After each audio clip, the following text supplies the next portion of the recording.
আল্লাহ তাআলা বলেছেন আত্মহত্যা করবা না, হারাম।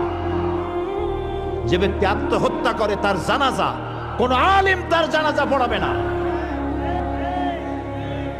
সামান্য সলিমুদ্দি কসিমুদ্দি জাতীয় কয়েকজন লোক যাবে, আর একটা মুয়াজ্জিন জানাজা পড়ায় কবরে ধুয়ে দেবে। বড় জানাজা হবে না, বড় আলেম জানাজা পড়াবে না, যেহেতু সে জাহান্নামে যাবে। আত্মহত্যাকারী কোথায় যাবে?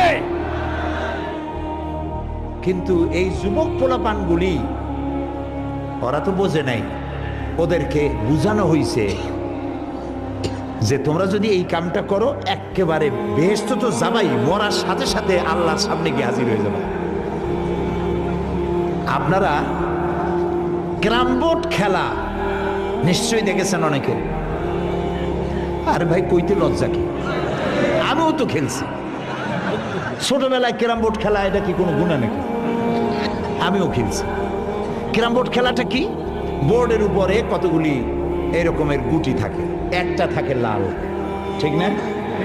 এখন বোর্ডের উপরে এই গুটিটা আমি মারতেছি, সামনে আর একটা গুটি, কিন্তু সামনের গুটিটা আমার মূল টার্গেট না।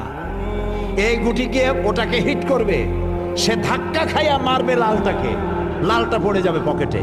কিন্তু যে লালটা পকেটে পড়লো ওই বেচারা জানলো না যে আসলে মূল ধাক্কাটা কে মারছিল। কাজী এই যে যুবক পোলাপানগুলি ইসলামের জন্য জীবন দিতে, জীবন দেওয়া সহজ ব্যাপার না। কত বড় নেশা, পাগল বানায় এদেরকে। মরবার জন্য এসেছে, মরবে সে। একজনে নাকি মোষ খুব বড় ছিল, হাত দিয়ে মোষ এরকম উঁচা করিয়া তারপরে মদ খাইতেছে বহুত কষ্ট করে। তারপরে লোকেরা বললো, তো তুমি এত কষ্ট করে মদ খাইতেছো কেন, হাত দিয়ে মোষ এত উঁচা করিয়া? কয় যে ওলামাদের কাছে শুনেছি কিছু পান করার সময় মোষ ভিজলে তা নাকি মকরু হয়।